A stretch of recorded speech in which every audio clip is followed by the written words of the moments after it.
नियमित pharma classes. तो आज हम क्वेश्चन पेपर सोल्व कर रहे हैं आपका पैरामिलिट्री का फार्मासिस्ट एएसआई फार्मासिस्ट का। ठीक है, फर्स्ट क्वेश्चन रहने वाला हमारा, in which classification system the drugs are arrange according to the external characteristics of the plant parts और एनिमल पार्ट्स। मतलब इसमें आपका पूछना चाह रहा है कि प्लांट पार्ट और एनिमल पार्ट की जो एक्सटर्नल कैरेक्टरिस्टिक है उसके हिसाब से आपका जो क्लासिफिकेशन है वो कौन सा क्लासिफिकेशन आता है। इसमें ऑप्शन नंबर 1 मिला आपको अल्फ़ाबेटिक क्लासिफिकेशन, नहीं अल्फ़ाबेटिक नहीं होता। दूसरा मिला आपका फार्माकोलॉजिकल क्लासिफिकेशन, यानी कि उसकी एक्टिविटी के हिसाब से क्लासिफिकेशन नहीं। थर्ड आपका मॉर्फोलॉजिकल क्लासिफिकेशन, यस मॉर्फोलॉजी यानी कि बाहर से देखने में जो आपका लग रहा है सही क्लासिफिकेशन, मतलब बाहर से देखने में आप जो समझ सकते हैं उसी को आपको क्या बोला गया है, एक्सटर्नल कैरेक्टरिस्टिक क्लासिफिकेशन। जैसे आपने उसकी पत्तियां देखी, आपने किसी एनिमल का जो भी स्ट्रक्चर देखी, तो उसके हिसाब से जो क्लासिफिकेशन, उस क्लासिफिकेशन को क्या बोला गया आपका, मॉर्फोलॉजिकल क्लासिफिकेशन। ठीक है स्टूडेंट्स, तो इसमें आपका जैसे ये आपका पेपर होता है इस तरह से, अगर ऑनलाइन होगा तो सेम इसी तरीके से पेपर आएगा आपका। ठीक है, उस पेपर में से आपको क्वेश्चंस दिए हुए होंगे। तो इसमें जैसे चूज ऑप्शन मैंने जो चूज़ किया है वो थर्ड ऑप्शन किया है, और आपका आंसर क्या है ऑफिशियल आंसर की में आपका ऑप्शन नंबर 3 है। ठीक है, तो इस हिसाब से इसमें क्या आ जाएगा, मॉर्फोलॉजिकल क्लासिफिकेशन। नेक्स्ट क्वेश्चन है क्वेश्चन नंबर 2। ठीक है, ये आपका ओरिजिनल जो पेपर आया था वो है। अगला है, which of the following is an example of heteropolysaccharides. तो आपके पॉलीसेकेराइड्स, हेट्रोपोलीसेकेराइड्स की यहाँ पे बात हो रही है। तो ये स्टूडेंट्स, ये क्वेश्चन हो गया, पहला क्वेश्चन था आपका कॉग्नोसी से। ठीक है, ये दूसरा क्वेश्चन आ गया आपका किससे, आपका बायोकेमिस्ट्री से। तो बायोकेमिस्ट्री में ये पूछना चाह रहा है कि पॉलीसेकेराइड्स। तो आपको मैं बता दूँ, थोड़ा थोड़ा हम एक्सप्लेनेशन के साथ भी पढ़ते हुए चलते हैं इसको। ठीक है स्टूडेंट्स, सभी को अपने को एक्सप्लेनेशन के साथ थोड़ा थोड़ा पढ़ लेते हैं, जिससे आपको समझने में भी आसानी रहने वाली है। तो जैसे कि हम क्लासिफिकेशन देखते हैं इसका, एक मिनट स्टूडेंट्स।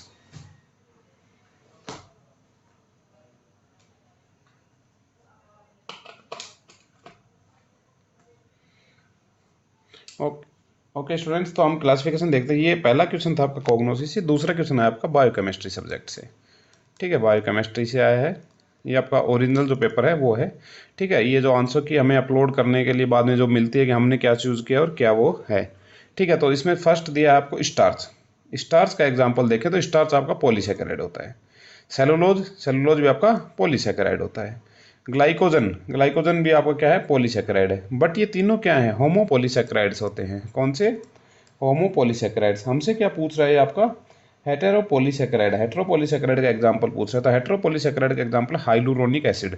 इसी एसिड को हम एनिमल सीमेंट भी बोलते हैं, याद रखना स्टूडेंट्स, कई बार ये भी पूछा जाता है एनिमल सीमेंट किसे बोलते हैं, तो हम हाइलुरोनिक एसिड को एनिमल सीमेंट बोलते हैं।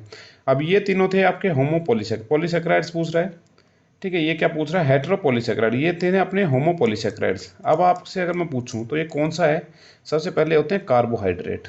ये क्या है, कार्बोहाइड्रेट। इसका मैं थोड़ा शॉर्ट में बता देता हूँ आपको। कार्बोहाइड्रेट से, कार्बोहाइड्रेट के बारे में देखते हैं। कार्बन हाइड्रोजन और ऑक्सीजन से मिलकर बनता है, उसको क्या बोलते हैं आप, कार्बोहाइड्रेट। कार्बन हाइड्रोजन और ऑक्सीजन। ठीक है, इससे जो मिला हुआ होता है उसको बोला जाता है कार्बोहाइड्रेट। कार्बोहाइड्रेट मेनली आपके 3 तरह के होते हैं।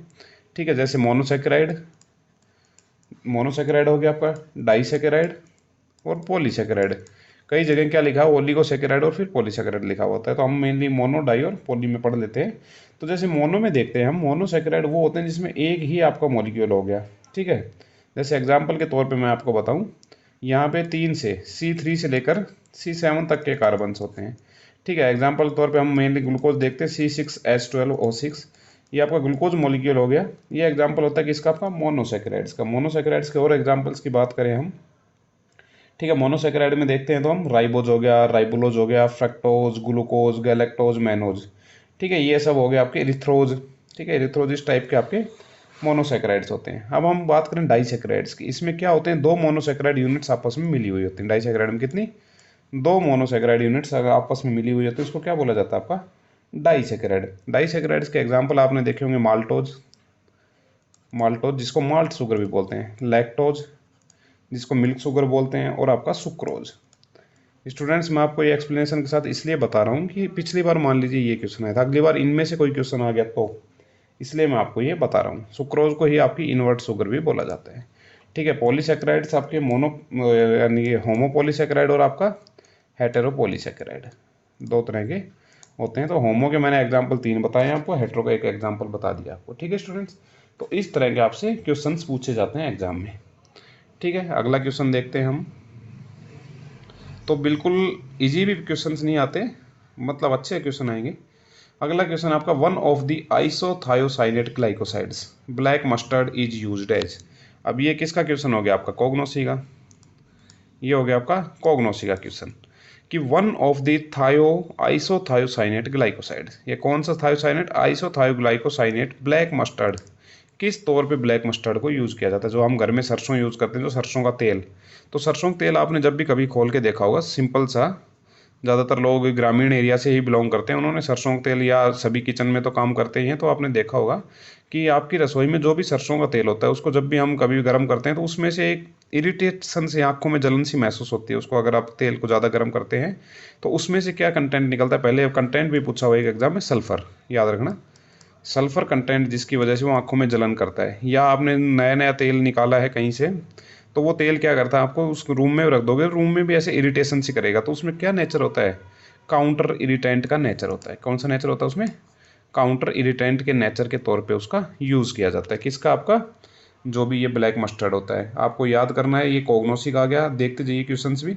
ठीक है, अगला एग्जाम्पल है, identify the example of A cellular crude drug.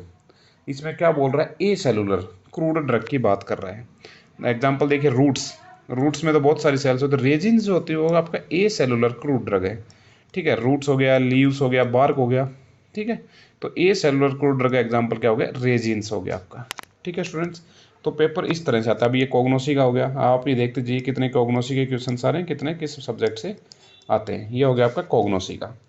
Next question की हम बात करते हैं students. Protein synthesis occur in cellular structures that exist both in prokaryotic as well as eukaryotic। यानी कि प्रोटीन सिंथेसिस, अब ये आ गया आपका एचएपी का। जब मैंने एचएपी की थ्योरी क्लासेज ली, मतलब जो क्लासेज ली हैं आपकी, उसमें भी ये क्वेश्चन है प्रोटीन सिंथेसिस से रिलेटेड। तो क्वेश्चन स्टूडेंट्स कैसे भी घूम के आ सकता है। इसमें पूछना चाह रहा है कि आपका प्रोटीन जो सिंथेसिस है वो सेल की कौन सी स्ट्रक्चर में होता है, और वो स्ट्रक्चर दोनों में, प्रोकैरियोटिक और यूकैरियोटिक दोनों में है, तो उस स्ट्रक्चर को क्या बोलेंगे। तो स्टूडेंट्स जैसे वेसिक्यूल्स हो गया, पहला ऑप्शन दिया वेसिक्यूल्स। ठीक है, वैक्यूल्स, आपका राइबोसोम्स और आपका इंडोथीलियल रेटिकुलम। तो राइबोसोम हो गया, प्रोटीन सिंथेसिस कहाँ होता है, राइबोसोम। इसके जैसे 17S राइबोसोम हो गया और आपका 80S राइबोसोम हो गया, दो तरह के होते हैं। ठीक है, इंडोथीलियल रेटिकुलम, ये सब आपके ऑप्शन में आ गए। ठीक है स्टूडेंट्स, तो इसी तरह से अब ये एचएपी का क्वेश्चन हो गया। कुछ लोग बोल रहे हैं कि सर कैसा पेपर आता है, तो वो पेपर ही समझाने के लिए स्टूडेंट्स मैंने ये स्पेशली आज, क्योंकि आपको अब तैयारी करनी है, तो आपको तैयारी किस तरफ लेके जानी है उसी हिसाब से आपको पढ़ते हुए चलना है। नेक्स्ट क्वेश्चन है क्वेश्चन नंबर 6, किसे थाइमिन बी कहा जाता है। अब आपका ये क्वेश्चन आ गया विटामिन से। अब इसको आप एचएपी में समझ लीजिए, या बायोकेमिस्ट्री में समझ लो, या आपका हॉस्पिटल क्लिनिकल फार्मेसी में, मतलब जिस भी सब्जेक्ट में समझे, ये आपका थायमिन। अब ये होती है आपकी विटामिन्स। तो मेनली मैं आपको बताऊं, विटामिन्स आपकी मेनली दो तरह की होती हैं। ठीक है, एक होती है आपकी fat soluble vitamin, fat soluble, दूसरी होती है आपकी वाटर सोल्यूबल विटामिन्स। याद रखना स्टूडेंट्स, इस बार ये क्वेश्चन आया, मान लो अगली बार कुछ भी आ सकता है ना, इसलिए मैं आपको समझा रहा हूँ फैट सोल्यूबल और वाटर सोल्यूबल। तो फैट सोल्यूबल विटामिन में आती है आपकी ए, डी, ई और के। अगली इस विटामिन, इसमें आती है vitamin B complex, B complex और आपकी विटामिन सी। अब यहाँ क्वेश्चन क्या पढ़ा है स्टूडेंट्स, यहाँ देखिए क्वेश्चन पढ़ा है आपका कि कौन सी विटामिन का क्या नाम है, नाम से पढ़ा। तो हमें आगे की जब हमें तैयारी करेंगे तो हमें किस हिसाब से तैयारी करनी है, हमें उसी हिसाब से तैयारी करनी है कि भाई पिछले में लगभग क्या पूछा गया है, तो उसी हिसाब से अगलों में पूछा जाता है। क्योंकि पेपर तो सेम ही होता है, एग्जामिनर भी वही सोचता है लगभग से, है ना, क्योंकि उसी स्टैंडर्ड के एग्जामिनर्स लिए जाते हैं। तो आपको सबसे पहले मैं बताऊं कि इसमें नाम पूछा है विटामिन B1 का, विटामिन B1 का नाम थायमिन, ये आपको याद रखना है। ठीक है, ये तो हो गया आपका आंसर। अब मैं आपको यहाँ बताता हूँ विटामिन ए का नाम। विटामिन ए आपकी क्या होती है, ये रिच सोर्स किस में होते हैं, कैरेट में रिच सोर्स होता है। ठीक है, पहले मैं जो इंपॉर्टेंट चीज़ें बता रहा हूँ वो याद रख लेना, कैरेट रिच सोर्स होता है इसका। इसका नाम क्या होता है, रेटिनॉल भी बोला जाता है इसको। क्या बोला जाता है, रेटिनॉल। ठीक है, ये तो रेटिनॉल मिलेगा, रेटिनल या रेटिनॉल, इस तरह से जो भी आपको नाम मिले वो आपको कर देना विटामिन ए का नाम हो गया। ठीक है, कैसे कहाँ काम आता है, ये आपकी जो सेल्स होती हैं, आई की जो सेल्स होती हैं उनमें काम आता है, यानी नाइट ब्लाइंडनेस या जीरोप्थैल्मिया के ट्रीटमेंट में इसको यूज़ किया जाता है। ये तो इसमें नाम पूछा है, नाम के अलावा और भी कुछ पूछ सकता है, इसलिए मैं आपको बता रहा हूँ कि कहाँ यूज़ किया जाता है। नाइट ब्लाइंडनेस, ठीक है, इसकी डेफिशिएंसी नाइट ब्लाइंडनेस हो जाएगा या जीरोप्थैल्मिया हो जाएगा। एक चीज़ और मैं बताऊं, कई बार ये पूछा हुआ है कि ऐसा कौन सा विटामिन है जो प्रेग्नेंट लेडी के फर्स्ट ट्राइमेस्टर में, यानी पहले 3 जो महीने होते हैं उसमें नहीं दिया जाता, तो आप आंसर में बताएंगे विटामिन ए होता है, उसको फर्स्ट ट्राइमेस्टर में नहीं दिया जाता स्टूडेंट्स। ठीक है, ये इंपॉर्टेंट बात होगी। कहाँ से मिलेगा? कैरेट से मिलेगा। स्टोर आपकी बॉडी में होता है, जो भी फैट सोल्यूबल विटामिन होंगे वो आपकी बॉडी में स्टोर होते हैं। तो इसलिए जब गाजर चलती है, गाजर के सीजन में तो बहुत सारी गाजर खानी चाहिए, ठीक है, जिससे वो थोड़ा आपके स्टोर हो जाए। अब विटामिन डी का नाम, विटामिन डी का नाम आपको बताऊं, कोल कैल्सीफेरॉल होता है। क्या होता है इसका नाम? कोल कैल्सीफेरॉल, कोल कैल्सीफेरॉल, ठीक है, याद रखना स्टूडेंट्स, कोल कैल्सीफेरॉल होता है विटामिन डी का नाम। ये कैसे बनता है इसको अब मैं बताऊं। इसका रिच सोर्स होता है आपका कॉड लीवर ऑयल। अगर इसका भी पूछे तो इसका एक तो मैंने कैरेट बताया, एक shark liver oil, shark liver oil, ठीक है, इसका cod liver oil. Cod liver oil आपका विटामिन ए और विटामिन डी दोनों का सोर्स होता है। ठीक है स्टूडेंट, विटामिन ए और विटामिन डी का दोनों का सोर्स होता है। विटामिन डी बनता कैसे है? ये आपके सनलाइट से बनता है। सन में विटामिन डी नहीं होता, पहले बता रहा हूँ मैं, सन में विटामिन डी नहीं होता। बट कई बार क्वेश्चन आता है सनसाइन विटामिन कौन सा था, आपको विटामिन डी कर देना है। बट सन में कोई विटामिन नहीं होता। जो आपका कोलेस्ट्रॉल होता है आपकी बॉडी के अंदर, जो आपकी स्किन के अंदर जो कोलेस्ट्रॉल है, उस कोलेस्ट्रॉल पे जब आपकी यूवी लाइट्स गिरती हैं तो वो किस में कन्वर्ट हो जाता है? आपका विटामिन डी में। अभी मैं आपको जब एचएपी पढ़ाऊंगा तो इसको और डिटेल में समझा दूंगा स्टूडेंट्स। ठीक है, इसके लिए आप नियमित फार्मा क्लासेस के साथ जुड़े रहिए, उसमें कंप्लीट मैं आपको समझा दूंगा। ठीक है, विटामिन ई का क्या नाम है? टोकोफेरोल। क्या नाम है आपका? टोकोफेरोल। ठीक है, टोकोफेरोल होता है। विटामिन के, विटामिन के का क्या नाम होता है स्टूडेंट? तो विटामिन के का नाम ये आपके क्या है, किससे मिलता है? सबसे पहले मैं आपको बताऊं, विटामिन के आपके मिलता है जो भी आपकी ये होते हैं, एल्फा एल्फा ग्रास हो गई, स्पिंच हो गई, इन सब में आपका ये मिलता है। काम क्या होता है इसका? ये प्रोथ्रोम्बिन की तरह, यानी कि जो आपका क्लोटिंग फैक्टर की तरह काम करता है। ठीक है, क्लोटिंग फैक्टर की तरह काम करता है। फाइलोक्विनोन इसका नाम होता है, फाइलोक्विनोन, मीनाक्विनोन, मीनाडाइओन। क्या बोला मैंने? Phylloquinone, phylloquinone. ये आपका जो भी प्लांट सोर्स होंगे उससे फाइलोक्विनोन मिलेगा। आपकी बॉडी में मीनाक्विनोन और मीनाडाइओन, इसमें से कोई भी नाम मिल सकता है आपको। ठीक है, मीनाडाइओन। फाइलोक्विनोन आपके प्लांट सोर्स से मिलेगा, मीनाक्विनोन आपने जब एनिमल सोर्स से लिया है, और मीनाडाइओन, और ये आपके कहाँ बनते हैं? आपके इंटेस्टाइन के अंदर बनते हैं स्टूडेंट्स। विटामिन के का फॉर्मेशन आपके इंटेस्टाइन के अंदर होता है। तो ये नाम आपको 3 नाम याद रखने हैं, इनमें से कुछ भी आपको ऑप्शन में मिले वो आपको टिक कर देना है। ठीक है, सोर्स मैंने बता दिया, काम मैंने इसका बता दिया। विटामिन ई का मैंने बता दिया आपको कहाँ से मिलेगा। विटामिन ई मिलेगा व्हीट जर्म ऑयल से, लिख लीजिए। कुछ स्टूडेंट्स को अच्छे से, स्टूडेंट्स क्वेश्चन देख लो, इसी हिसाब के बनते हैं। पढ़ते हैं हम सब कुछ हैं, बट क्वेश्चन देख लो, कहीं से भी कैसा भी आ सकता है। ठीक है, यहाँ से मिलता है, नाम बता दिया मैंने। अब आता है आपका विटामिन बी। विटामिन बी ऊपर मैं स्पेस में लिख देता हूँ, यहाँ थोड़ा जगह कम है। ठीक है, विटामिन बी कॉम्प्लेक्स, जगह कहाँ पे है? ठीक है स्टूडेंट, नीचे देखते हैं कहीं जगह, चलो यहीं बता देता हूँ। देखिए विटामिन,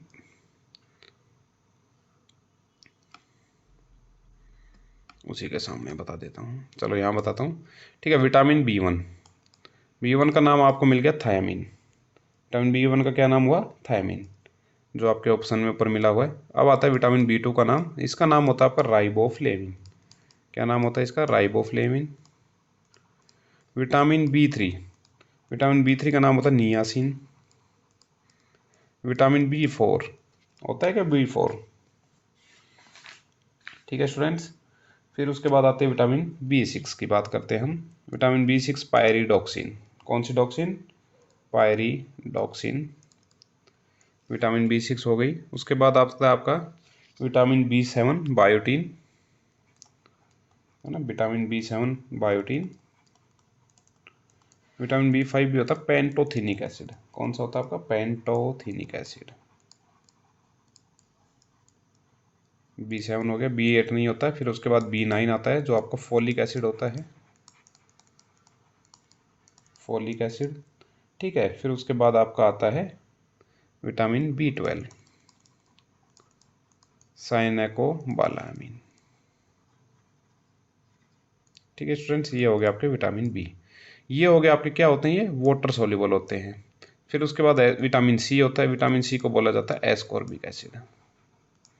ठीक है, ये हो गया आपका विटामिन। तो आगे से अगर वो क्वेश्चन आया था, इसके अलावा कहीं से क्वेश्चन आएगा तो आपको ये क्वेश्चन लगा देना है। तो इसमें से किसी तरह की कोई गलती आपको नहीं करनी है स्टूडेंट्स। ठीक है, अगला क्वेश्चन जब हम पढ़ते हैं, अगला क्वेश्चन आपका which type of acidifiers mainly useful in case of achlorhydria और हाइपोक्लोरिडिया। ठीक है, एक्लोर यानी कि आपकी बॉडी के अंदर क्या नहीं बन रहा है, HCl का फॉर्मेशन नहीं हो रहा है। क्या नहीं हो रहा है, HCl का फॉर्मेशन। या क्या बन रहा है, या कम बन रहा है HCl। दो कंडीशन बताई उसने, या तो आपकी बॉडी में HCl का फॉर्मेशन नहीं हो रहा है, या आपकी बॉडी में HCl कम बन रहा है। तो उस कंडीशन में आप क्या करना है, आपको क्या देना है उस पेशेंट को। तो सबसे पहले मैं आपको बताऊंगा HCl कहाँ से रिलीज होता है, आपका इंटेस्टाइन यानी कि आपका स्टोमक में। ठीक है, आपके स्टोमक में रिलीज होता है। कहाँ से रिलीज होता है आपकी, ठीक है, जो आपकी पैराइटल सेल्स होती है ना, वहाँ से आपका HCl रिलीज होता है। गैस्ट्रिक सेल जिनको बोला जाता है, आपकी गैस्ट्रिक सेल से HCl रिलीज होता है। तो उसमें क्या देंगे आप, गैस्ट्रिक एसिडिफायर्स उसके ट्रीटमेंट में हम देंगे। ठीक है, गैस्ट्रिक एसिडिफायर मैंने आपको जब स्टोमक वगैरह पढ़ाया तो उसमें पूरा कंप्लीट डिटेल एक्सप्लेनेशन के साथ बताया। जिस स्टूडेंट ने वो नहीं देखा होगा तो HAP की जो प्लेलिस्ट बनी हुई है उसमें जाके देख लीजिए। कंप्लीट HAP है, सुटिक्स पूरी हो चुकी है, आपकी कोलॉजी भी चली हुई है। ठीक है, जब आपका एग्जाम आएगा CISF फार्मासिस्ट, ASI फार्मासिस्ट का, तब तक आपका सिलेबस करवा दूंगा मैं। ठीक है स्टूडेंट्स, तब तक सिलेबस मैं आपका करवा दूंगा। और बीच बीच में अब इस तरह से क्वेश्चन पेपर्स भी हम लेके आते रहेंगे, अलग अलग जो भी पेपर्स हुए हैं उनके। ठीक है स्टूडेंट्स, तो आपको एकदम ऐसा नहीं सोचना। तो मैं अब जैसे ये वाला क्वेश्चन था, ये क्वेश्चन एक तरह से आपका इनऑर्गेनिक केमिस्ट्री का हो गया। कौन सी केमिस्ट्री, इनऑर्गेनिक केमिस्ट्री का हो गया। आया इससे भी क्वेश्चन, इसको इनऑर्गेनिक केमिस्ट्री मान लीजिए, HAP मान लीजिए, इसमें ऐसा कुछ हार्ड था नहीं। तो इनऑर्गेनिक केमिस्ट्री का वैसे थे क्वेश्चन। नेक्स्ट क्वेश्चन है, identify one of the typical neuroleptics anti psychotic agents. अब ये आ गई आपकी कोलॉजी। ये क्या आ गई आपकी कोलॉजी। कोलॉजी में कौन सी ड्रग आ गई, एंटी साइकोटिक ड्रग्स की बात कर रहे हैं। तो अब इसमें दो तरह की एंटी साइकोटिक ड्रग होती हैं, कुछ स्टूडेंट ने पहले भी पढ़ी होंगी। ठीक है, एक होती है आपकी टिपिकल, एक होती है आपकी एटिपिकल। कौन कौन सी बताई मैंने, टिपिकल और एटिपिकल एंटी साइकोटिक ड्रग्स। तो हम बात करते हैं टिपिकल साइकोटिक ड्रग्स की, फिर उसके बाद करेंगे एटिपिकल। कंप्लीट एक्सप्लेनेशन इसलिए बता रहा हूँ कि अगर क्वेश्चन इधर उधर से भी फंसता है ना तो आप कर पाएँ। ठीक है, तो हम टिपिकल देख लेते हैं पहले। होता क्या है, पहले साइकोसिस होता क्या है। तो साइकोसिस में क्या होता है कि आपकी बॉडी के अंदर किसकी लेवल बढ़ जाते हैं, डोपामीन का। ठीक है, किसका लेवल बढ़ जाता है आपका, डोपामीन का। डोपामीन का लेवल अगर बढ़ जाए तो उस पेशेंट को साइकोटिक पेशेंट बोला जाता है। कहाँ के रीजन की बात कर रहे हैं हम, डोपामीन तो बढ़ा, पर कौन से रीजन, मीजोलिम्बिक रीजन में। कौन से रीजन में आपके, अगर मीजोलिम्बिक रीजन में आपका डोपामीन का लेवल बढ़ा है तो उस कंडीशन को क्या बोला जाता है, आपका साइकोटिक पेशेंट होता है। इस कंडीशन को क्या बोलेंगे हम, साइकोसिस। ठीक है, ये हो गया आपका साइकोसिस। आपसे कोई भी पूछे कि मैं पागल हूँ या वो पागल है, तो पागल के लिए आप टेस्ट कौन सा लगाएंगे, उसकी आप मीजोलिम्बिक रीजन के अंदर क्या चेक करेंगे, डोपामीन का लेवल चेक करेंगे, है ना। गाने में आते हैं डोपामीन डोपामीन। अगर ज़्यादा हो जाए, डोपामीन का लेवल नॉर्मल है तब तक ठीक है, अगर उससे ज़्यादा हो गया है तो वो आदमी अलग ही थॉट प्रोसेस में चला जाएगा, अलग ही मौज मस्ती में चला जाएगा। उसी को हम साइकोसिस यानी पागल आदमी बोलते हैं। अपने आप थॉट प्रोसेस करता है, परसिपेशंस करता है, जो उसका मन करता है वो करता है। तो उसके लिए फर्स्ट क्लास की ड्रग आती है आपकी टिपिकल। यहाँ पे आपको एटिपिकल के बारे में बोल रहे हैं ना, यहाँ पे पहले मैं टिपिकल बताता हूँ। टिपिकल में क्या होता है, ये वो ड्रग्स होती हैं जो क्या करती हैं, D2 ब्लॉकर्स होती हैं, डोपामीन के D2 ब्लॉकर्स होती हैं, D2 रिसेप्टर्स को ब्लॉक करती हैं। कहाँ के, एट मीजोलिम्बिक रीजन, जो मैंने बताया उस रीजन के D2 ब्लॉकर्स को ब्लॉक करने का काम किसका होता है, जो आपकी टिपिकल एंटी साइकोटिक ड्रग्स होती है उनका। ठीक है, टिपिकल एंटी साइकोटिक ड्रग्स में आपको एग्जाम्पल के तौर पर अगर मैं बताऊँ तो आपने सुनी होंगी प्रोमाजीन। कौन सी, प्रोमाजीन। ये उसकी दूसरी बहन होगी क्लोरप्रोमाजीन। टिपिकल का एग्जाम्पल है, यहाँ पे पूछा एटिपिकल, प्रोमाजीन, क्लोरप्रोमाजीन। आपको यहीं से मैं क्वेश्चन सोल्व करवा दूंगा स्टूडेंट्स। ठीक है ना, यहाँ से क्वेश्चन सोल्व करवाऊंगा, कंप्लीट एक्सप्लेनेशन के साथ बताऊंगा। और अगर ऐसी ही जानकारी चाहिए तो नियमित फार्म क्लासेस के साथ आप लगातार जुड़े रहिए। ठीक है, आपको टारगेट तक ले जाने का काम मेरा है, बाकी फिर आपका है। देखो स्टूडेंट्स, ठीक है, प्रोमाजीन की दूसरी बहन कौन सी होगी, क्लोरप्रोमाजीन। क्लोरप्रोमाजीन, ट्राइफ्लूप्रोमाजीन, ट्राइफ्लूप्रोमाजीन। ठीक है, उसके अलावा होती है थायरोइडाजीन। थायरोइडाजीन, ये आ गई थायरोइडाजीन। टिपिकल में बता दिया मैंने, थायरोइडाजिन। यहाँ पूछा है टिपिकल थायरोइडाजिन, इसी की बहन होती है मीजोरिडाजिन। इसी की बहन कौन होती है? मीजोरिडाजिन। ठीक है, थायरोइडाजिन होगी, मीजोरिडाजिन इसी की बहन होती है। अगला अगर हम बात करें उसके अलावा कौन सी ड्रग होती है इसमें, इसमें ड्रग होती है आपकी प्रोक्लोरपिराजिन, ट्राइफ्लूपिराजिन। ठीक है, प्रोक्लोरपिराजिन, ट्राइफ्लूपिराजिन। एक आपने सुनी होगी हेलोपेरिडोल। हेलोपेरिडोल भी इसी क्लास की ड्रग है, हेलोपेरिडोल। अचानक से किसी को दौरा पड़ता है पागलपन का, तो उसको कौन सी ड्रग दी जाती है? हेलोपेरिडोल, ट्राइफ्लूपेरिडोल। याद करनी है स्टूडेंट्स, क्लासिफिकेशन यहाँ बता रहा हूँ। जब मैं थ्योरी नहीं पढ़ाऊंगा, फिर जब आपके ये चलेगा तो एमसीक्यूज कराऊंगा, तो इसीलिए मैं यहाँ बता रहा हूँ आपको ड्रोपेरिडोल। इस तरह की ये होगी आपकी क्लास। उसके बाद आपने सुनी होगी रेसरपीन, सुनी होगी रेसरपीन। ये सब जो है ये किस क्लास की ड्रग है? आपके टिपिकल एंटीसाइकोटिक ड्रग्स की होती है। अब हम बात करें एटिपिकल एंटीसाइकोटिक ड्रग, यहाँ भी वही पूछा आपसे एटिपिकल। तो एटिपिकल में सबसे पहले आपको सल्फ्यूराइड याद रखना है। कौन सी? सल्फ्यूराइड। दूसरा आपको याद रखना है क्लोंजापाइन, क्लोंजापाइन याद रखना है। क्विंटिजिपाइन, रेस्पेरिडोन, जिप्रासिडोन, ये सबसे ड्रग आपकी एटिपिकल एंटीसाइकोटिक कैटेगरी की होती है। तो आपको हमेशा क्या याद रखना है स्टूडेंट्स? टिपिकल और एटिपिकल एंटीसाइकोटिक ड्रग। ठीक है, टिपिकल में कौन सी है, एटिपिकल में कौन सी है। तो अगर आपसे दोबारा से एक क्वेश्चन बनता है, अगर किसी एग्जाम में आप जब आप सीआईएसएफ का एग्ज़ाम देने जाएंगे, तो आप सीआईएसएफ का एग्ज़ाम देंगे तो उसमें आपको यही याद रखना है कि सर ने हमें क्या क्या समझाया है, उसी हिसाब से आपको पेपर को सोल्व करना है। ठीक है स्टूडेंट्स, मैंने जब ये पेपर सोल्व किया था, यानी कि जब मैंने एग्ज़ाम दिया था, 78 नंबर आए थे मुझे। कितने आए थे? 78 मार्क्स 100 में से 100 नंबर आए थे। पेपर का स्ट्रेस कुछ अलग होता है, तैयारी भी अच्छी थी, बट पेपर के टाइम पे बहुत इजी क्वेश्चंस भी गलत होते हैं। ठीक है, अब ये जिसका पेपर है तो उसने देख लो, ये भी गलत करा हुआ है, क्योंकि उसने इतना एक्सप्लेनेशन ध्यान नहीं दिया, क्योंकि पेपर में हड़बड़ाहट थोड़ी ऐसी होती है, टिपिकल एटिपिकल सब मिक्स हो जाता है। तो इसलिए मैं बोल रहा हूँ अभी से शांति से हमें पढ़ते हुए चलना है स्टूडेंट्स। ओके, तो मैंने एटिपिकल का बता दिया, आपको टिपिकल का बता दिया। नेक्स्ट क्वेश्चन है द मोलिक्यूल ऑफ इरिथ्रोज कंटेन्स। अब ये बात देखिए, ये क्वेश्चन कौन से सब्जेक्ट का हो गया? आपका बायोकेमिस्ट्री। बताता हुआ चल रहा हूँ आपको, लास्ट में देख लेना कौन से कितने सब्जेक्ट है। बायोकेमिस्ट्री का हो गया। तो इसमें पूछ रहा है इरिथ्रोज कितने कंटेन रखता है कार्बन्स के? तो इरिथ्रोज रखता है आपके 4 कार्बन कंटेन्स। कितने रखता है? 4। आपसे पूछ ले 4 में इरिथ्रोज, 5 में पूछ ले राइबोज, राइबुलोज। ठीक है, इस तरह से हमें याद करते हुए चलना। 6 में पूछ ले तो आपके फ्रक्टोज, गैलेक्टोज, मैनोज जो मैंने बताए थे वो 6 में हो जाएंगे स्टूडेंट्स। नेक्स्ट क्वेश्चन है which is a filtration therapy theory applicable in case where the filtrations occur primarily through size exclusion and use in the analysis of particle size distributions। ठीक है, फिल्ट्रेशन की वह थ्योरी आपको बतानी है जिसमें क्या हो रहा हो, आपके फिल्ट्रेशन के लिए क्या यूज़ की जा रही हो? सीयू। क्या यूज़ की जा रही हो? छलनी। ठीक है, इसके लिए मैंने सीयू के लिए पहले मैं चलो एक क्वेश्चन बताता हूँ, सीयू साइज कैसे डिसाइड करते हैं। जब मैंने आपको स्टैटिस्टिक्स पढ़ाई उसमें कंप्लीट एक्सप्लेनेशन के साथ बताया। एक टैबलेट टॉपिक मैंने आपको थ्योरी का लिया हुआ है, और उसके बाद कुछ और थ्योरी के लेक्चर लिए हैं। जिनको नहीं याद है वो वहाँ जाके देख लीजिएगा। बाकी मैं आपको बताऊँ कि साइज़ किससे होती है, तो साइज़ होती है आपकी 2.54 सेंटीमीटर एरिया।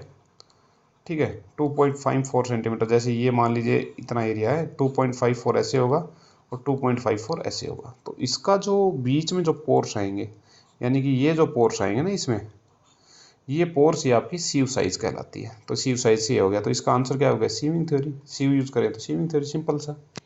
ठीक है, बिल्कुल सिंपल सा है, बट एग्ज़ाम वाले दिन ये सिंपल सिंपल नहीं दिखते हैं वहाँ पे, है ना, बहुत हार्ड लगने लग जाते हैं। ये देखिए, ये अभी जो अपना कोलोजी चली हुई इसका देख लीजिए, क्वेश्चन नंबर 11 कोलोजी आ गई है। ठीक है, ये कौन सी आ गई? कोलोजी कि फर्स्ट है acetylcholine and atropine antagonism at muscarinic receptors in an example of. 10 बार क्वेश्चन करवा दिया मैंने आपको ये।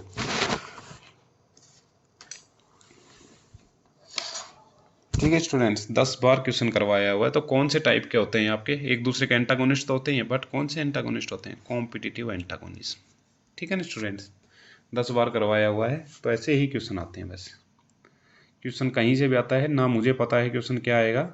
ठीक है, ये सिर्फ एग्जामिनर को पता है। एग्जामिनर भी 5-6 एग्जामिनर सेट करते हैं पेपर। ठीक है, उनमें से किसी एक का पेपर लिया जाता है, ऐसा नहीं है कि उसको भी पता है। ठीक है, पेपर भी 5-6 लोगों से सेट होता है, उसमें से किसी भी एक का रैंडमली चुन लिया जाता है। Okay, the distribution of particles over A newly developed surface is. अब ये कहाँ से आ गया? ये आपका आ गया स्टैटिस्टिक्स से। ये आपका कहाँ से आया है, सुटिक्स से। कि डिस्ट्रीब्यूशन की बात करें particles over A newly developed surface is, तो क्या आ जाएगा इसमें, डिफ्यूजन मिक्सिंग। कौन सी मिक्सिंग आ जाएगी आपकी, डिफ्यूजन मिक्सिंग। ठीक है, जब आप पेपर दे के आएंगे ना, जब भी आप CHF का जिस दिन भी पेपर होगा, तो उसके बाद अगर ऑनलाइन पेपर हुआ तो ऑनलाइन पेपर के बाद आपको ऑब्जेक्शन के लिए भी दिया जाएगा। ऑब्जेक्शन के लिए दिया जाएगा, उसमें क्या होगा कि इस तरह से आपने जो टिक किया वो, जैसे यहाँ पे ये टिक करा हुआ है 4 नंबर, 4 नंबर इसने टिक करा है, और आंसर है, आंसर की में 1 नंबर। अगर आपको इसको चैलेंज करना है, आपको लगता है कि ये गलत आंसर है, आपको क्या लगता है गलत आंसर है, तो आपको क्या करना है, उसके लिए चैलेंज करने के लिए एक रेफरेंस बुक उठानी है, कोई भी रेफरेंस बुक, उसकी फ़ोटो लेनी है, उसकी फ़ोटो लेंगे, उस फोटो को आप इस क्वेश्चन की आईडी, ये जो ये आईडी डली हुई ना, क्वेश्चन आईडी डालेंगे पहले, और आपको जो ऑप्शन ठीक लगता है उसकी आईडी डालेंगे, और वो फोटो उसमें अपलोड कर देंगे। बिना बुक की फ़ोटो के, फ़ोटो का कवर, बुक का फर्स्ट कवर होना चाहिए, कवर पेज, और उसके बाद पेज नंबर डाल के, और उस पेज नंबर की फ़ोटो डालनी पड़ेगी PDF बना के। ठीक है स्टूडेंट्स, इस तरह से आपका वो लगेगा। अगला है identify the active constituents of black mustard. Black mustard ये आ गया कोगनोसी। अब आप ही देखते जाना कौन से सब्जेक्ट से कितना क्या क्वेश्चन है, मैंने सबके आगे लिख दिया है। ये हो गया आपके कोगनोसी का। तो कोगनोसी में पूछा है कि इसमें एक्टिव कॉन्स्टिट्यूएंट कौन सा है, तो एक्टिव कॉन्स्टिट्यूएंट क्या होता है, सिनिग्रीन होता है। कौन, ये तो सिंपल सा है। ठीक है, बहुत बार इनकी क्लास भी पूछी जाती है, स्टूडेंट्स किस फैमिली से आते हैं, क्योंकि कोगनोसी में ये चीज़ें बहुत पूछी जाती हैं। अब याद आ गया cephalins, in example of dash which, मतलब dash type of organic antioxidants. तो सिफेलिन्स कौन से टाइप के एंटीऑक्सीडेंट्स हैं आपके, एमीन्स, सिफेलोस्पोरिन। ठीक है, 7 एमिनो सिफेलोस्पोरिन होता है इसका नाम, 7 एमिनो सिफेलोस्पोरिन्स। ठीक है, इनसे कौन सी ड्रग आती है, जो आपकी सिफिक्सिम टाइप की जो भी एंटीबायोटिक आती है ना, सभी इसी क्लास के थे। सिफिक्सिम, सिफोयूरिक्सिम सुने होंगे आपने, सिफोक्लोर, सिफोमेंडोल, सिफोयूरिजोम, सब सिफेलिन्स की होती हैं। और ये क्या होते हैं, 7 एमिनो सिफेलोस्पोरिन्स डेरिवेटिव बोला जाता है, जिसमें हम एंटीबायोटिक्स में इसको पढ़ते हैं। ठीक है, कौन से एंटीबायोटिक्स में इनको पढ़ा जाता है, क्या क्या पढ़ा जाता है, जैसे सिफिक्सिम हो गए, 3rd जनरेशन की ड्रग होती है, आपको पता है। ठीक है, सिफाक्लोर, सिफामेंडोल, सिफायूरिक्सोम। ठीक है, ये सब ड्रग्स आपकी 7 एमिनो सिफेलोस्पोरिन्स होती हैं। याद कैसे रहेगा, सिफेलोस्पोरिन एमिन है, तो ये मैंने आपको बताया है, इसमें कौन सी रिंग होती है, 7 नंबर पे एमिनो होता है, और सिफेलोस्पोरिन रिंग प्रेजेंट होती है इसमें। ठीक है, तो जिसको ये रिंग याद थी वो इसमें आराम से एमिन्स कर देगा, वरना फिर वो इधर उधर के गलत आंसर लगाता रहेगा स्टूडेंट्स। ठीक है, ये जिस भी स्टूडेंट का था, मतलब जिस भी कैंडिडेट का, उसने ये ध्यान नहीं दिया, तो उसने बेंजोइक एसिड डेरिवेटिव कर दिया इसको। ठीक है, तो इसी तरीके से आपके क्वेश्चन आएंगे। विच is the biological source of bitter almond. जो आपके बादाम है उसका बायोलॉजिकल सोर्स क्या है, ये आ गया आपका कोगनोसी। ठीक है स्टूडेंट, ये कहाँ से आ गया आपका, कोगनोसी से। तो इसमें क्या है, ये आ गया PA। आपने जब पढ़े होंगे बिटर आलमंड का, है ना, जो भी जो पढ़ा है आपने PA, मैंने तो ऐसे याद करा था, PK आता है, PK शोर मचाता है। ठीक है, PK आता है, PK शोर मचाता है, रोजेसिएसी इनकी फैमिली होती है, रोज रोज PK आता है। ठीक है, वही होता है आपका बिटर आलमंड। ठीक है, बादाम के कड़वे जो बादाम होते हैं उसके कौन से होते हैं, dry drive seeds of the पुरुसियस एमग्लेडस। ठीक है, इस तरह से याद किया था मैंने, आप भी अपना ट्रिक बना सकते हैं। नेक्स्ट है identify N example of secondary packaging of pharmaceuticals. अभी आ गया आपका सुटिक्स से, ये कहाँ से आ गया, सुटिक्स से। इसमें बोल रहा है कि secondary packaging, secondary packaging, first packaging क्या होती है, देखिए जैसे आपने ये टैबलेट बना ली, सिंपल टैबलेट का एग्जांपल ले लिया, टैबलेट है, इसको सबसे पहले जो स्ट्रिप में आती है, जैसे स्ट्रिप में कैसे आती है, ब्लिस्टर पैकिंग है जाती है आजकल, है ना, ज़्यादातर जैसे इस तरह से पैकिंग आती है, इसको बोलते हैं ब्लिस्टर पैकिंग, है ऑप्शन में। जैसे ये जो मैं बता रहा हूँ ब्लिस्टर पैकिंग, इस तरह से पैकिंग जो होती है ब्लिस्टर पैकिंग, फिर उसमें दवा रख दी जाती है, और उसके नीचे जो भी आपके एल्यूमिनियम फॉइल टाइप की होती है उसको लगा दिया जाता है, उस पर लेबल वेबल लिखा हुआ होता है। ये हो गया आपकी ब्लिस्टर पैकिंग। ये होगी फर्स्ट पैकेजिंग, इसको क्या बोलेंगे आप, फर्स्ट पैकिंग। जब इसकी दूसरी पैकिंग करना हो, यानी कि इसको हम बॉक्स के अंदर रख दें, फर्स्ट पैकिंग होगी। स्ट्रिप कहाँ रखी हुई आती है, किसी बॉक्स में 100 करके, या तो आपकी 10 स्ट्रिप एक में आएंगी। ठीक है, 20-30 जिस भी स्ट्रिप का उसका फॉर्मेशन होगा उस स्ट्रिप में डाल के आएंगे, तो उसको बोलते हैं सेकेंड बॉक्सिंग। क्या बोलते हैं, सेकेंडरी पैकेजिंग। तो सेकेंडरी पैकेजिंग कौन करता है, आपका बॉक्सेस। नेक्स्ट है which is an important type of cerebrosides. कौन सा टाइप है, which is an important type of cerebrosides. तो किस में आता है, ये आपके क्रेसिन्स में आता है। ठीक है, ये आपका किसका हो गया, क्रेसिन्स, ये कोगनोसी हो गया आपके। ठीक है, आंसर क्या हो गया आपका, आंसर नंबर 2 क्रेसिन्स। ठीक है स्टूडेंट्स। नेक्स्ट है what is the physical chemical property of hydrochloric acid. Hydrochloric acid की फिजिकल और केमिकल प्रॉपर्टीज क्या है। ये हो गया आपका इनऑर्गेनिक केमिस्ट्री। ये आपका किस में आ गया, इनऑर्गेनिक केमिस्ट्री में। इस तरह से स्टूडेंट्स आपको मैं एक एक बताता हुआ चल रहा हूँ, जिससे आपको अंदाजा पड़ जाएगा कौन सा सब्जेक्ट हमें किस लेवल तक पढ़ना चाहिए। अभी 2-3 और पेपर लेके आता हूँ मैं, ठीक है, अलग अलग उसके पैरामिलिट्री के, तो उससे आपको प्योर अंदाजा पड़ जाएगा। तो gives white precipitate with silver nitrate. Silver nitrate AgNO3 के साथ क्या देता है, ये आपका HCl, ये क्या बनाता है, AgCl बनाता है प्लस, ठीक है, HNO3 है ना, AgCl और HNO3 आपको बना देता है। Okay students.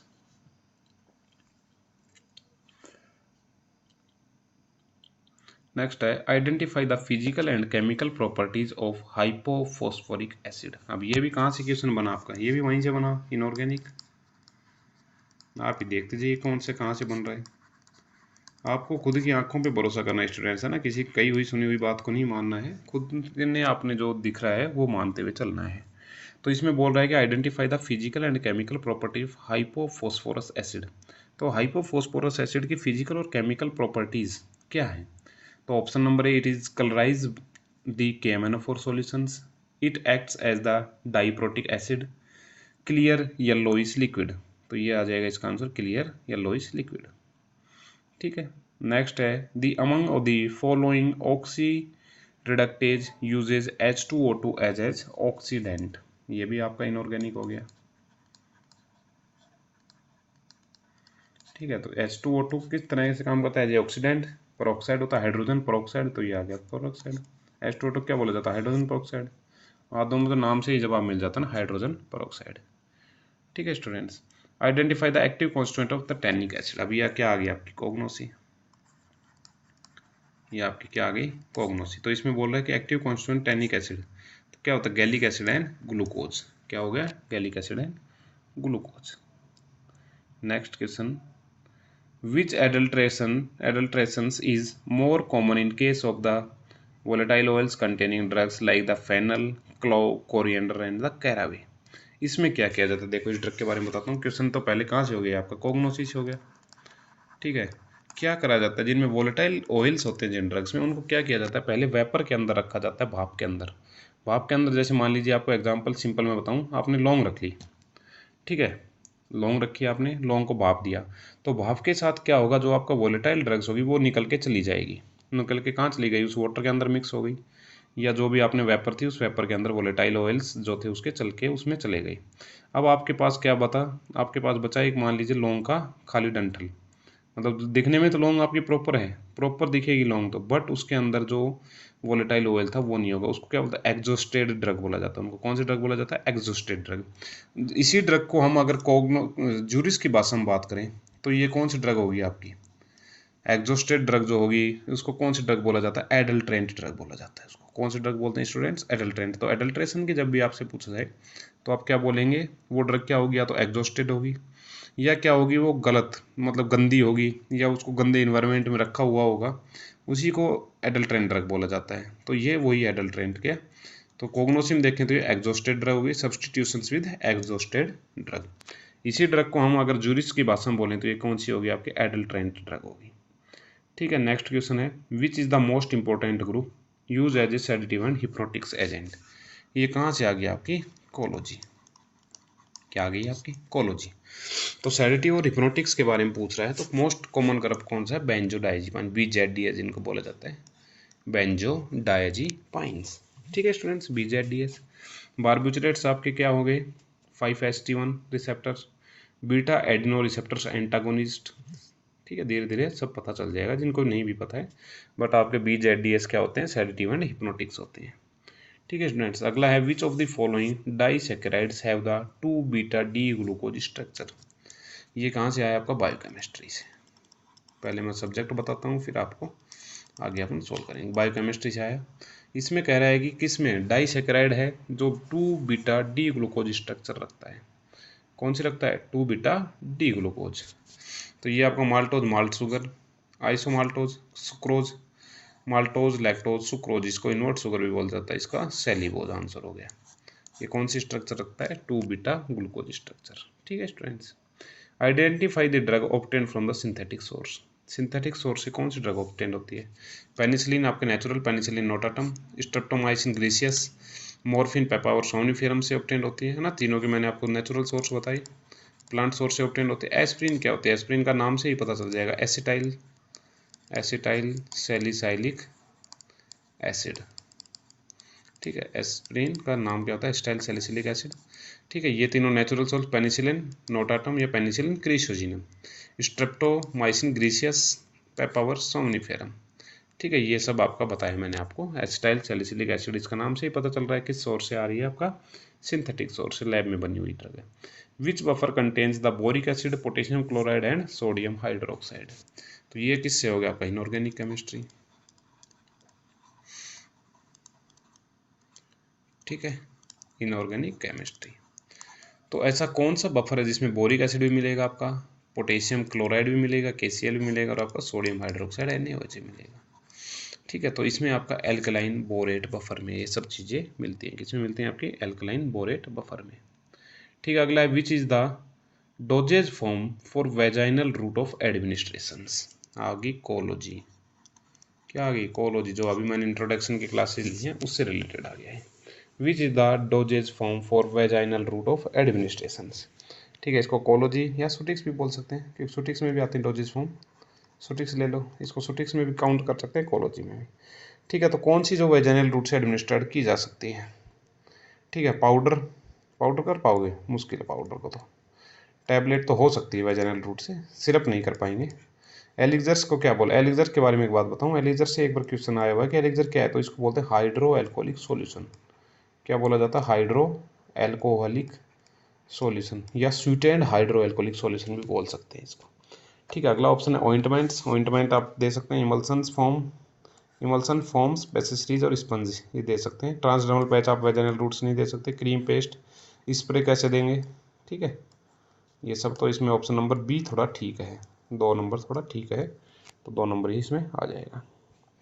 ठीक, अगला है dash deals with the proper selections and usages of drugs for the preventions and treatment of disease. तो किस में देखा जाता है वो आपका, जैसे फार्माकोकाइनेटिक में क्या देखें हम, ADME। इसमें मैंने आपको डेफिनेशन बताई थी, इसमें बॉडी ड्रग के साथ क्या कर रही है वो देखा जाता है। फार्माकोडायनेमिक में इसमें ड्रग बॉडी के साथ क्या कर रही है वो देखा जाता है। फार्माकोथेराप्यूटिक में उसके ऊपर क्या एक्शन शो कर रही है, किसका ट्रीटमेंट करने में काम आ रही है, वो होती है फार्माकोथेराप्यूटिक्स। फार्माकोकोपिया जो आपकी IP होती है, इंडियन फार्माकोपिया होगी, जो 1955 में फर्स्ट टाइम आई थी। ठीक है स्टूडेंट्स, तो ये इसमें आ गया ऑप्शन नंबर बी, फार्माकोथेराप्यूटिक्स। अगला है which of the following in an example of the mast cell stabiliser. Mast cell stabiliser इस आगे आपकी कोलोजी। मास्ट सेल स्टेबलाइजर कहाँ यूज़ किए जाते हैं, एंटी अस्थमा में। कहाँ यूज़ किए जाते हैं, अस्थमा के पेशेंट में, एंटी अस्थमेटिक। क्रोमोलिन सोडियम और निडोकोर्मिल होते हैं इसमें। क्रोमोलिन सोडियम ऑप्शन में दिया हुआ है, एक निडोकोर्मिल भी इसका भाई होता है जो मास्ट सेल स्टेबलाइजर होता है। प्रिडनिसोलोन आपका स्टीरॉयड हो गया। ठीक है, एमोफाइलिन, ये आपका कौन सी ड्रग होगी, एमोफाइलिन, थियोफाइलिन। ठीक है, ये सब ड्रग होगी। ट्राइमसिनोलोन, ये भी आपका स्टीरॉयड हो गया। ठीक है स्टूडेंट्स, तो ये चारों ही आपकी कौन सी एंटी एस्थमेटिक ड्रग थी, बट इसमें इसने पूछा मास्ट सेल स्टेबलाइजर। इसकी जगह अगर निडोकोर्मिल ऑप्शन में देता तो निडोकोर्मिल भी ठीक होता, क्योंकि वो भी मास्ट सेल स्टेबलाइजर है, जो आपके मास्ट सेल है उसको स्टेबलाइज करने का काम करते हैं, क्रोमोलिन सोडियम और निडोकोर्मिल। ठीक है, नेक्स्ट क्वेश्चन आपका, what will be the conversion of 1 table spoon domestic domestic measures into a metric scale. एक टेबल स्पून को कितना लेंगे आप, एक टेबल स्पून में कितना हो गया आपका 240। ठीक है स्टूडेंट्स, इस तरह से आपके क्वेश्चंस आते रहते हैं स्टूडेंट्स, अच्छे से बस पढ़ते हुए चलना है आपको। ठीक है, आगे के 30 क्वेश्चंस मैं आपको नेक्स्ट क्लास में डालूंगा।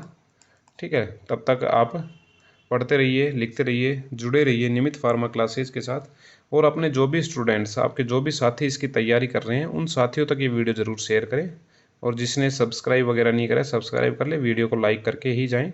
ओके स्टूडेंट, मिलते हैं नेक्स्ट वीडियो में, तब तक के लिए जय हिंद, जय भारत।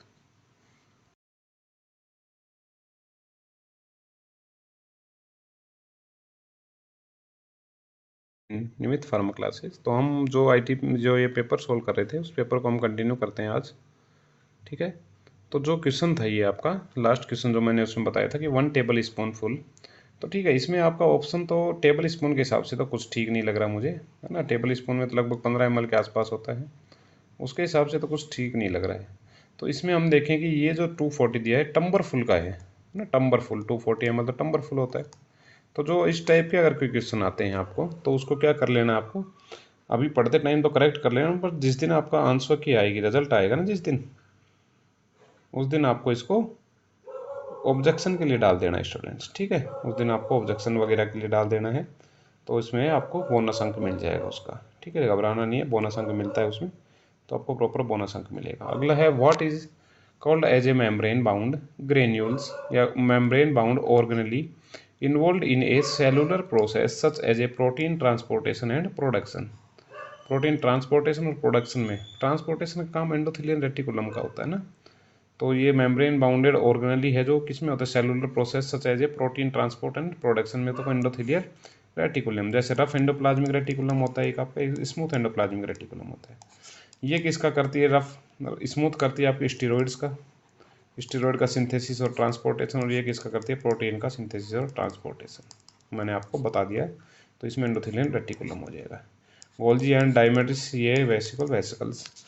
ठीक है स्टूडेंट, सिंपल सा आपको मैंने बताया है, अच्छे से पढ़ते हुए चलना है। वीडियो को लाइक कर देना, सब्सक्राइब कर देना, जो लाइव देख रहे हैं अपने दोस्तों में शेयर करें जो तैयारी कर रहे हैं। ठीक है, एक एगोनिस्ट फ्रेंड की तरह काम करें, ना कि एंटागोनिस्ट या पार्सली एगोनिस्ट। ठीक है, अगला है what of the following antioxidant reduces halogens melts at 50 degree Celsius while decomposes on being heated at 100 degree Celsius. ठीक है, तो इसमें आ जाएगा आपका सोडियम थायोसल्फेट। क्या आ जाएगा इसमें, सोडियम थायोसल्फेट। एक स्टूडेंट एक बात और बताऊं, ठीक है, ये आपका इनऑर्गेनिक का हो गया। एक बात और बताऊं आपको कि हर क्वेश्चन आपका एग्जाम में ठीक हो ऐसा ज़रूरी नहीं होता, वरना आपको 100% नंबर आएंगे। कट ऑफ की मैंने CISF की पहले भी कुछ स्टूडेंट्स ने बहुत बार पूछा है कि सर क्या है क्या रहेगी, तो मैं आपको दोबारा से स्टूडेंट बता दूं। ठीक है, जो ये पेपर अभी मैं आपको सोल्व करवा रहा हूँ, इस पेपर के टाइम पे कट ऑफ गई थी आपकी ST SC की 53 थी। ठीक है, OBC की 55 थी और जनरल की आपकी 57 या 58 थी। ठीक है, 58 शायद OBC जनरल की थी, और EWS की नहीं, EWS की तो और भी कम थी, 53 के आसपास EWS की थी। EWS की 53 थी।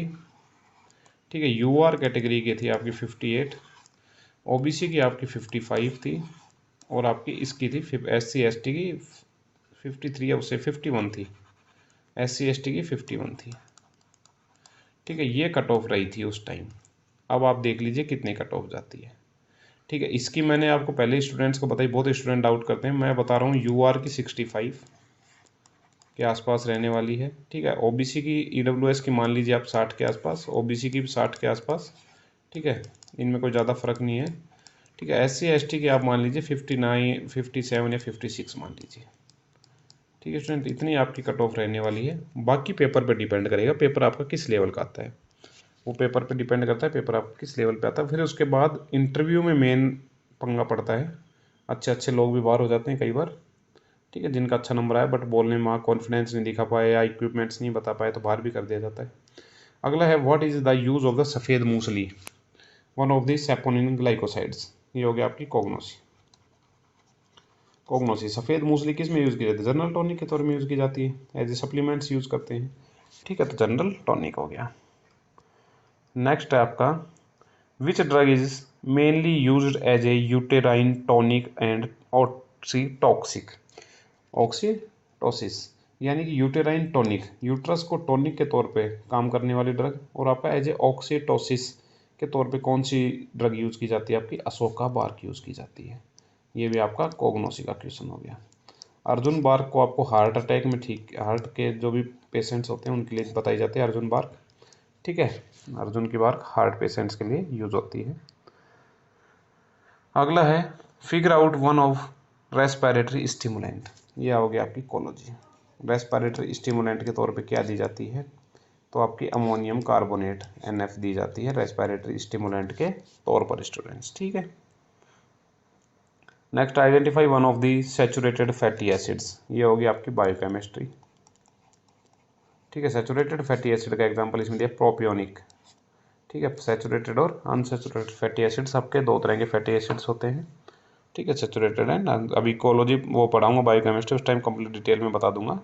ठीक है, नेक्स्ट है what is the use of amla, one of the hydrosoluble tannins. ठीक है, तो इसमें आपका astringent for mucous membrane, diuretic, laxative. ठीक है, आंवला को कहाँ यूज़ किया जाता है, डायूरेटिक और लैक्सेटिव के तौर पे इसको यूज़ किया जाता है। ठीक है, नेक्स्ट है आपका C12H22O11 is the chemical formula of fructose. क्या हो गया आपका, monosaccharide. Monosaccharide tablet sugar lactose की बनी होती है, तो मोनोसेक्राइड। लैक्टोज टेबल शुगर, अच्छा टेबल शुगर बोला है, सॉरी, टेबल शुगर का मतलब हो गया आपका ग्लूकोज। ठीक है, तो ये सब मोनोसेक्राइड, ये होगा आपका डाइसेक्राइड लैक्टोज, जिसको टैबलेट्स वो भी बोलते हैं ना, टैबलेट में एज ए उसकी तरह यूज़ किया जाता है इसको, एक्सिपिएंट्स की तरह। ये सुटीज का क्वेश्चन हो गया था। अगला है identify N example of the external bulk doses form. तो एक्सटर्नल रूप से बल्क डोजेज फॉर्म में क्या आएगा आपका, ईयर पाउडर्स। ठीक है स्टूडेंट्स, कॉग्नोसिटिक्स का क्वेश्चन हो गया ये भी। अगला है what is the commonly used एंटीलेप्टिक drugs that is also effective against the differ form of partial and generalized seizures, however it is not effective in absence seizure। ठीक है, तो इसमें किसका आ जाएगा आपका, फिनोटोइन। सारी उसी क्लास के ड्रग हैं, बट ये एक स्पेशल ड्रग के बारे में पूछ रहा है कि क्या क्या इसका है, तो क्या बताएंगे, एब्सेंस सीजर में कौन, not effective in absence seizure, तो कौन सी नहीं देंगे उसमें, फिनोटोइन नहीं देंगे एब्सेंस सीजर में। यानी कि ये मेनली जो ये इस तरह के सीजर आते हैं बच्चों में आते हैं कि उनको वो एक तरफ ही देखते रहते हैं। ठीक है, इस तरह के जो पेशेंट जो बच्चे होते हैं वो एक तरफ ही देखते हैं। ठीक है, जैसे रात को मान लीजिए वो चांद देख रहे हैं, तो वो ऐसा लगेगा कि वो बहुत देर तक चांद को ही देखे जा रहा है, वो उस टाइम उसमें अटैक पड़ा हुआ है, किसका, सीजर पड़ा हुआ है ना, दौरा। बड़े लोग तो मिर्गी के दौरे पड़ते हैं तो वैसे कांपने लगते हैं, बट जब छोटे बच्चे होते हैं उनमें इस तरह से नहीं होता है। What enzymes catalyse intramolecular rearrangement, example the interconversions of aldose and ketose sugar. तो स्टूडेंट्स ये हो गया आपका बायोकेमिस्ट्री, ये क्या हो गया आपकी बायोकेमिस्ट्री। इसमें क्या बता रहा है आपका, क्या आएगा इसमें, आइसोमरेज। कौन सा हो गया आपका, आइसोमरेज हो गया। ठीक है स्टूडेंट्स, नेक्स्ट क्वेश्चन है आपका 42, identify the member of first generation cephalosporin. तो सिफेलोस्पोरिन की फर्स्ट जनरेशन, ठीक है, सिफेलोथिन, सिफेलोप्रिन, सिफेलोरिडिन, सिफेलोक्सिन, ये हो गया आपकी फर्स्ट जनरेशन की दवा। सिफाक्लेर, सिफामेंडोल, सिफायूरिक्सोम, ये होगी सेकंड जनरेशन। सिफिक्सिम, सिफ्ट्राइयोन, सिप्राजोन थर्ड जनरेशन की होती है, और सीफीपीम और सीफीप्रीम वो फोर्थ जनरेशन की ड्रग्स होती है। ठीक है, आपको चारों जनरेशन बता दी है। तो सिफेलोलेक्सिन आपकी फर्स्ट जनरेशन की ड्रग है। The isolations, purifications and identification of active constituents are considered as. तो जो आइसोलेशन करना हो, प्यूरिफिकेशन करना हो एंड आइडेंटिटी टेस्ट लगाना हो एक्टिव कॉन्स्टिट्यूएंट्स का, तो वो किसके अंदर आते हैं, तो केमिकल इवोल्यूशन के अंदर आते हैं। किसके अंदर आते हैं, केमिकल्स का इवोल्यूशन। ये भी आपका कॉग्नोसी हो गया। ठीक है, कॉग्नोसी। ठीक है, केमिकल इवोल्यूशन, इससे ऊपर वाला कोलॉजी का हो गया था, ये कॉग्नोसी हो गया। विच type of the package is use for product that required high degree of barrier protection. High degree of barrier protection के लिए कौन सा यूज़ किया जाएंगे, आपके सील्ड ट्यूब। क्या यूज़ की जाएंगे आपकी, सील्ड ट्यूब, सुटिक्स। ठीक है, क्या यूज़ किए जाएंगे उसके लिए, सील्ड ट्यूब्स यूज़ की जाएंगी। What is a specific mixing technique used to achieve a uniform distribution of components in a mixture commonly used in a dairy industries। तो डेयरी इंडस्ट्री में कौन से यूज़ किए जाते हैं, ये हो गया आपकी सुटिक्स। ठीक है, तो ये क्या हो गया, होमोजेनाइजेशन। होमोजेनाइजर जो होते हैं आपके, ठीक है, उनको यूज़ किया जाता है दूध वगैरह के जो भी प्रोडक्ट होते हैं मिक्स करने के लिए। What drugs are usually orally to evacuate the bowels और the promote the bowel eliminations. कि ठीक है, जो आपकी बाउल गट मूवमेंट है वो कम हो या उसको बढ़ाने के लिए आप क्या यूज़ करेंगे, या डिफिकेशन का मतलब उसको जो आपका मटेरियल है, ठीक है, फिकल मटेरियल लग रहा नहीं रहा, मुश्किल हो रही है उसको आने में, तो उसमें क्या जो दिए जाएंगे, लैक्सेटिव एंड कैथार्टिक्स यूज किए जाते हैं उसमें। ठीक है students, laxative and cathartics. Which of the following is a parenteral route of spinal anaesthetics. ठीक है, which of the following is a parenteral route for spinal anaesthetics. तो स्पाइनल रूट से ये आपकी कोलॉजी होगी, पहले बताऊँ सब्जेक्ट कोलॉजी हो गया, जो अभी मैंने आपको बताया था इंट्रोडक्शन में बताया था कौन कौन सी रूट्स हैं। तो उसमें इंट्राथिकल रूट जो होती है वो कहाँ दी जाती है, CSF फ्लूइड में दी जाती है, सेरिब्रो स्पाइनल फ्लूइड में दी जाती है। ठीक है, स्पाइनल आ गया ना, सेरिब्रो स्पाइनल फ्लूइड में दी जाती है। जो आपको बेहोशी के जो इंजेक्शंस लगाए जाते हैं वो इसी फ्लूइड में लगाए जाते हैं। तो उस रूट को कौन सा बेहोश करने वाली रूट कौन सी होगी आपकी, इंट्राथिकल रूट हो गई। ठीक है, CSF की बात करें तो कहाँ से रिलीज होता है, CP side choroid plexus cell ventricle brain से रिलीज होता है ना, वेंट्रिकल ब्रेन के अंदर होते हैं CP सेल्स, वहाँ से रिलीज होता है। पहले बताया मैंने 720 ml पर डे बनता है। ठीक है, पर डे 120 ml आपका एट प्रेजेंट टाइम प्रेजेंट होता है। ये इसकी प्रोटेक्शन जो आपकी स्पाइनल कॉर्ड है उसकी प्रोटेक्शन और उसको न्यूट्रिशन प्रोवाइड करने का काम करता है। इसका प्रेशर बताया था मैंने 10 mm ऑफ H2O। ठीक है, 10 सेंटीमीटर ऑफ H2O इसका प्रेशर होता है। ये आपको मैंने पहले ही बताया है। Intravenous route IV intra articular joints के अंदर दिया जाता है। ये वाले जो इंजेक्शंस होते हैं ना ये जॉइंट्स के अंदर दिए जाते हैं, इंट्रा आर्टिकुलर रूट से जॉइंट्स में। ठीक है, जैसे घुटने के जॉइंट में दे दिया, कोनी, जहाँ भी जॉइंट्स में दिए जाते हैं इंट्रा आर्टिकुलर रूट उनको बोला जाता है स्टूडेंट्स। नेक्स्ट है which solutions have a osmotic pressure lower than that of 0.9% W/V sodium chloride. 0.9% W/V sodium chloride. तो इसमें क्या आ जाएगा, उससे क्या है, लोअर है, अपर होता तो हाइपर हो जाता, अपर होता तो हाइपरटोनिक हो जाता, सेम होता ऑस्मोटिक सॉल्यूशन, आइसोटोनिक सॉल्यूशन होता सेम होता तो, और हाइपोटोनिक सॉल्यूशन उससे कम हो गया तो हाइपोटोनिक सॉल्यूशन बोला जाता है स्टूडेंट्स।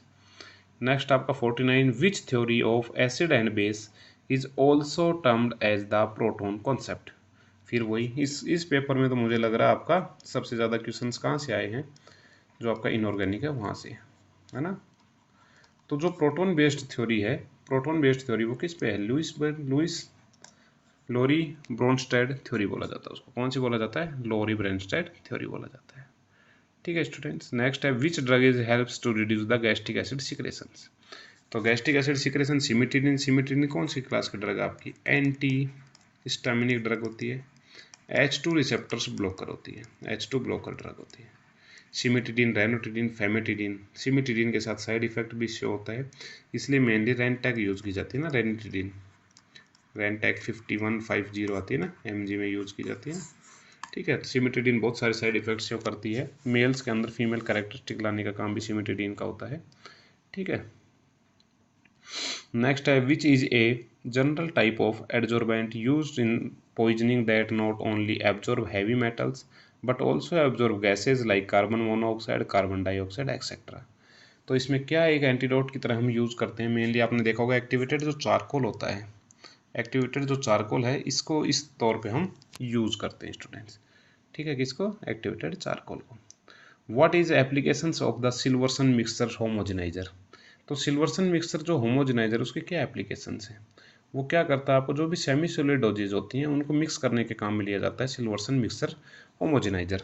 ठीक है, तो ये आ गया आपका production of ointment, production of ointment gels and suspensions. Production of ointment gels and suspension क्या होते हैं आपके, सिल्वर्सन मिक्सचर होमोजेनाइजर के तौर पे यूज़ किए, मतलब ये इसमें यूज़ किया जाता है आपका। विच of the following is a sterile doses form of drug. Sterile, aerosol, aerosol में स्टेराइल होने की कोई ज़्यादा ज़रूरत नहीं है। ठीक है, ऑइंटमेंट में तो है ही नहीं बिल्कुल भी, कैचेट्स में नहीं है, तो आपके आई ड्रॉप्स स्टेराइल होनी चाहिए। आई ड्रॉप को 100 क्लासरूम, 100 जो रूम होता है उसमें बनाई जाती है, क्लास 100 रूम। ठीक है, क्लास 100 रूम में बनाई जाती है इनको। ठीक है, तो ये हो गया आपका स्टेरिलाइजेशन के लिए। नेक्स्ट आपका विच of the following vitamins occur as a white needle like crystals that is also stable in air and moderate heat।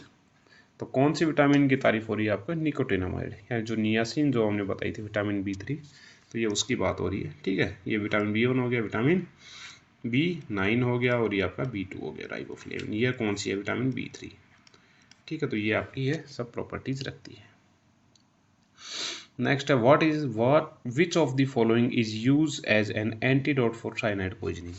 तो साइनाइड पॉइजनिंग में कौन यूज किया जाता है, सोडियम नाइट्रेट। स्टूडेंट्स एंटीडोट के लिए मैंने एक क्लास डाली हुई है, प्लीज़ उस क्लास को देख लीजिएगा। एंटीडोट की कंप्लीट एंटीडोट आपके फार्मास्यूटिक्स में जो भी मतलब फार्माकोलॉजी में या फार्मेसी में जो भी सब एंटीडोट है सारे उसमें इंक्लूड करे हुए हैं मैंने। ठीक है, एंटीडोट देख लीजिएगा आप वहाँ से। What is the merit of liquid form of dosages of drugs. ठीक है, इसमें क्या आ जाएगा आपका answer number 4, onset the action is quick compared to pills. ठीक है, क्विक कंपेयर टू पिल्स। वह अगला ऑप्शन है, अगला question, what is which of the following components of alimentary tract is suitable for the administration of most of the non ionised and ionised drugs. तो किसके लिए होता है आयोनाइज और नॉन आयोनाइज ड्रग्स के लिए, तो क्या होती है आपकी इंटेस्टाइन होती है, क्या इंटेस्टाइन होती है उसके लिए। ठीक है, नेक्स्ट क्वेश्चन है आपका, identify one of the strong acid. तो सबसे स्ट्रॉन्ग एसिड H2SO4 होता है, तो आगे इसमें H2SO4 क्या गया आपका H2SO4 सल्फ्यूरिक एसिड जिसे बोला जाता है ना। नेक्स्ट है, which of the following is use of the aluminium phosphate. तो aluminium phosphate adsorbent for the bacterial toxoids, adsorbent for bacterial toxoids आ जाएगा इसमें। नेक्स्ट क्वेश्चन है आपका, which is the example of the basic buffer solution. Students एक बात और बताऊं, ये जो पेपर मैंने सोल्व करवाने का मेरा मकसद ये है कि आपको थोड़ा आइडिया लग जाएगा। ठीक है, आइडिया लग जाएगा पेपर किस हिसाब से आते हैं आपके पैरामिलिट्री में। कुछ स्टूडेंट्स को डाउट है कि सर बहुत इजी पेपर आएगा, फौज का पेपर है। आप इस पेपर को देख के अंदाज़ा लगा लीजिए, जिसको इजी लग रहा है उसकी बहुत बढ़िया तैयारी है, आराम से वो इसी तैयारी को बस पेपर तक कंटिन्यू रखना है, उसको अपने जो भी कॉन्सेप्ट कम है उनको क्लियर करते हुए धीरे धीरे चलता रहना है। ठीक है, बाकी जिनकी तैयारी नहीं है स्टूडेंट्स इस पेपर को देखिए, और पेपर लेके आता हूँ एक दो, उनको देखिए, अंदाज़ा लगाइए किस लेवल पर हम हैं अभी, किस लेवल पे हमें जाना है। इस पेपर में आप कुछ लोग बोलते हैं सर 53 ही कट ऑफ गई थी, 53 कट ऑफ पेपर देख लीजिए आप, उसी हिसाब से 53 गई थी भाई। ठीक है, अगला क्वेश्चन है, which of example of the basic buffer solution. तो बेसिक बफर सॉल्यूशन का एग्जाम्पल क्या आपका अमोनिया। ठीक है स्टूडेंट्स, ये आपका क्वेश्चन हो गए। इस पेपर में 60-40 का रेशियो रहा था, 60 फार्मेसी। ठीक है, मिलते हैं तब तक नेक्स्ट वीडियो में। अच्छे से तैयारी करनी है, लगे रहना है। ठीक है, नियमित फार्मा क्लासेज आपके साथ है, लगे रहिए, जुड़े रहिए, मिलते रहिए। ओके स्टूडेंट्स, मिलते हैं नेक्स्ट वीडियो में, तब तक के लिए जय हिंद, जय भारत।